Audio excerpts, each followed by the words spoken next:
Qadrli do'stlar, hozir sizlarning e'tiboringizga hovli va bog'larimizni o'zini chiroyi bilan bezovchi va shu bilan birgalikda alohida bir shifobaxsh xususiyatlar bilan ajralib turuvchi mana bu gulimiz, ya'ni xalqimiz orasida tirnoqgul, qushtirnoq deb ham nomlanadi.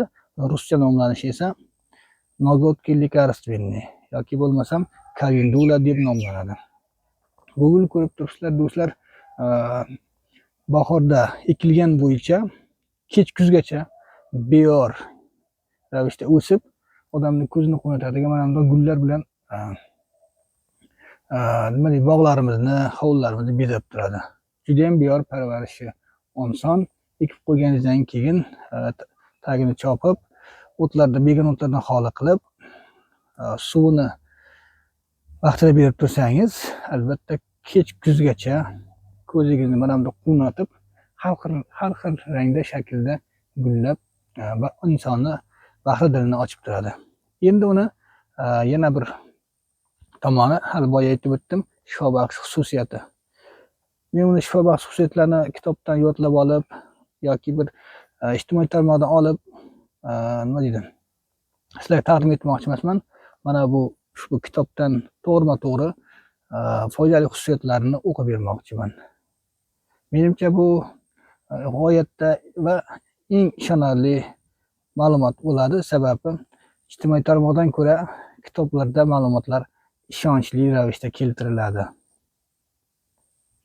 Hozir tirnoqgulga to'xtalamiz. Tirnoqgul ruscha nomlanishi nogodki lekarstvenniy yoki kalendula, boshida aytib o'tdim. Endi buni shifobaxsh xususiyatlari. Tirnoqgul xalq tabobat amaliyotida keng qo'llaniladi. O'simlikning gul savatchalari asosida tayyorlangan damlamalar jigar, taloq, me'da va ichak kasalliklarini davolashda ishlatiladi.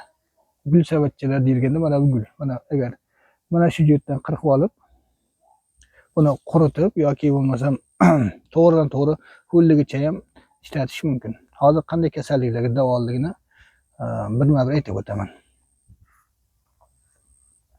Tirnoqgul gullaridan tayyorlangan damlamalardan kishi badani kuyganda, sovuq urganda, turli yaralarda, xususan chipqon, xasmol va boshqa teri kasalliklarida, teri yiringlik kasalliklarida kompress qilinadi.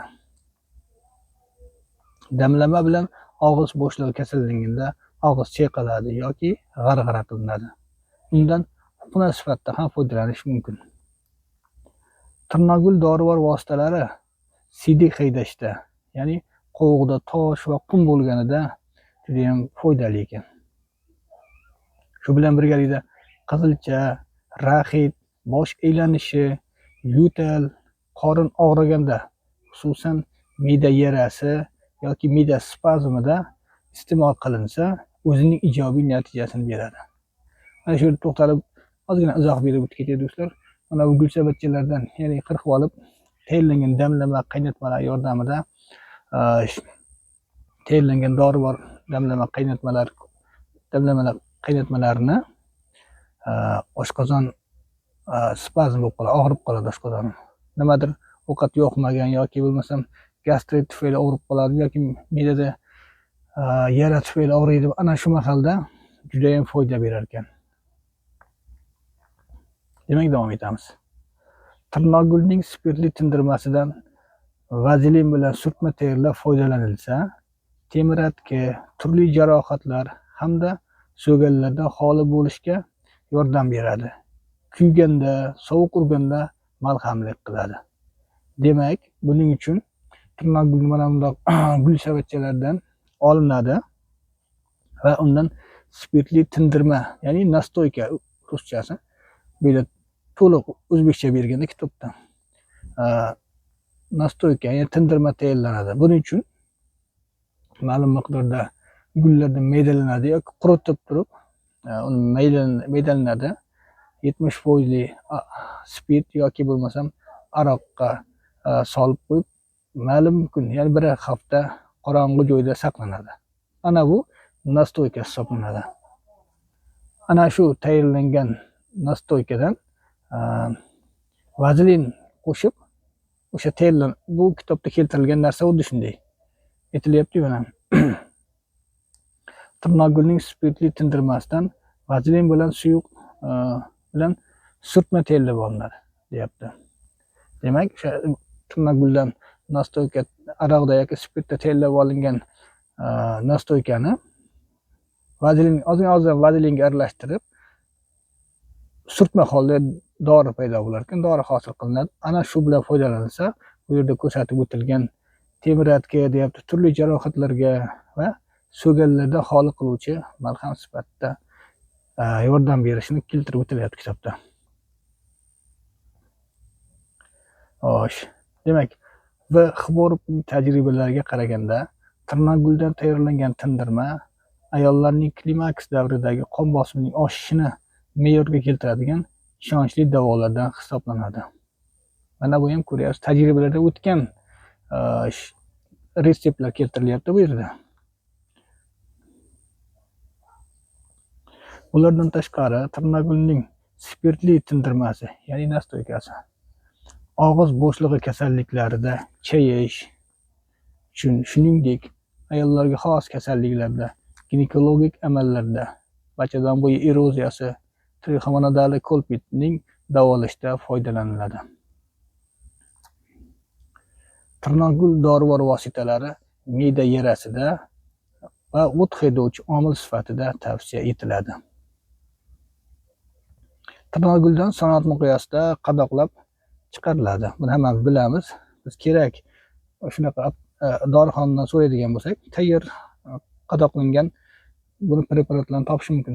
Lekin do'stlar, tabiiy ravishda mana gul to'plamlarini qirqib olib, ularni soya joyda quritib, o'zimiz tayyorlab olgan nima deydi, u mahsulotlar u boshqa narsa. Aptekadan sotib olganimiz u boshqa narsa. Shuni ham farqiga borishimiz kerak. Endi uy sharoitida qanday damlama tayyorlash retseptlari keltirilgan. Uy sharoitida tirnoqgul gullaridan dori-darmon tayyorlash uchun og'zi yopiladigan haroratga chidamli idishga 2 stakan qaynoq suv quyib, ustiga tirnoqgul mahsulotlaridan 2 choy qoshiq solib 15 daqiqa mobaynida damlab qo'yiladi. So'ngra damlama doka vositasi suzib olinadi va undan kuniga 4 mahal yarim stakandan ichiladi. Yana bitta retsept do'stlar.